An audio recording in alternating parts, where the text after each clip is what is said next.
Letters from a Stoic by Seneca. Letter 4 on the terrors of death. Keep on as you have begun, and make all possible haste, so that you may have longer enjoyment of an improved mind, one that is at peace with itself.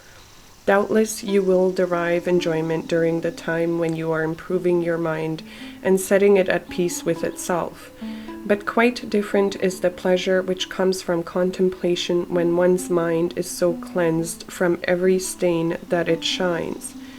You remember, of course, what joy you felt when you laid aside the garments of boyhood and donned the man's toga, and were escorted to the forum. Nevertheless, you may look for a still great joy when you have laid aside the mind of boyhood, and when wisdom has enrolled you among men. For it is not boyhood that still stays with us, but something worse, boyishness. And this condition is all the more serious, because we possess the authority of old age, together with the follies of boyhood, even the follies of infancy. Boys fear trifles, children fear shadows. We fear both.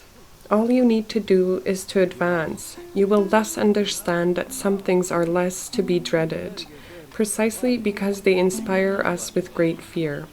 No evil is great which is the last evil of all. Death arrives.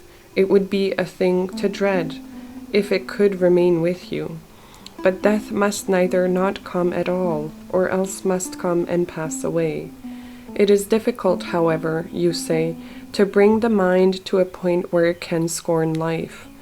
But do you not see what trifling reasons impel men to scorn life? One hangs himself before the door of his mistress.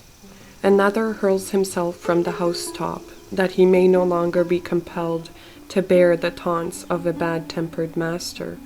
A third, to be saved from arrest after running away, drives a sword into his vitals. Do you not suppose that virtue will be as efficacious as excessive fear? No man can have a peaceful life who thinks too much about lengthening it, or believes that living through many consulships is a great blessing. Rehearse this thought every day, that you may be able to depart from life contentedly, for many clutch and cling to life, even as those who are carried down a rushing stream clutch and cling to briars and sharp rocks. Most men ebb and flow in wretchedness between the fear of death and the hardships of life. They are unwilling to live, and yet they do not know how to die. For this reason, make life as a whole agreeable to yourself, by banishing all worry about it. No good thing renders its possessor happy, unless his mind is reconciled to the possibility of loss. Nothing, however, is lost with less discomfort than that which, when lost, cannot be missed.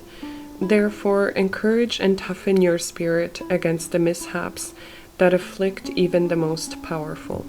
For example, the fate of Pompey was settled by a boy and a eunuch, that of Crassus by a cruel and insolent Parthian.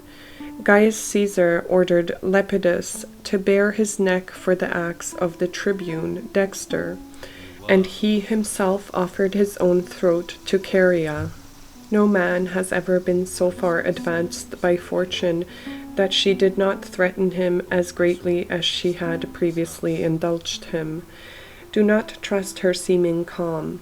In a moment the sea is moved to its depths. The very day the ships have made a brave show in the games, they are engulfed. Reflect that a highwayman or an enemy may cut your throat, and though he is not your master, every slave wields the power of life and death over you. Therefore I declare to you, he is Lord of your life that scorns his own. Think of those who have perished through plots in their own home, slain either openly or by guile. You will that just as many have been killed by angry slaves as by angry kings. What matter, therefore, how powerful he be whom you fear, when every one possesses the power which inspires your fear? But, you will say, If you should chance to fall into the hands of the enemy, the conqueror will command that you be led away. Yes, whither you are already being led. Why do you voluntarily deceive yourself and require to be told now for the first time what fate it is that you have long been laboring under? Take my word for it. Since the day you were born, you are being led thither. We must ponder this thought, and thoughts of the like nature, if we desire to be calm as we await that last hour, the fear of which makes all previous hours uneasy. But I must end my letter.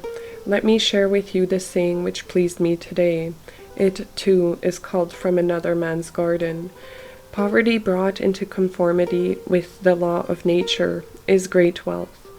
Do you know what limits that law of nature ordains for us? Merely to avert hunger, thirst, and cold.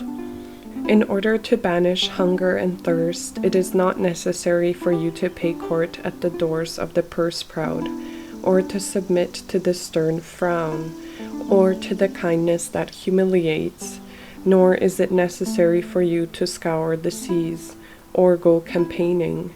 Nature's needs are easily provided and ready to hand. It is the superfluous things for which men sweat, the superfluous things that wear our togas threadbare, that force us to grow old in camp, that dash us upon foreign shores. That which is enough is ready to our hands.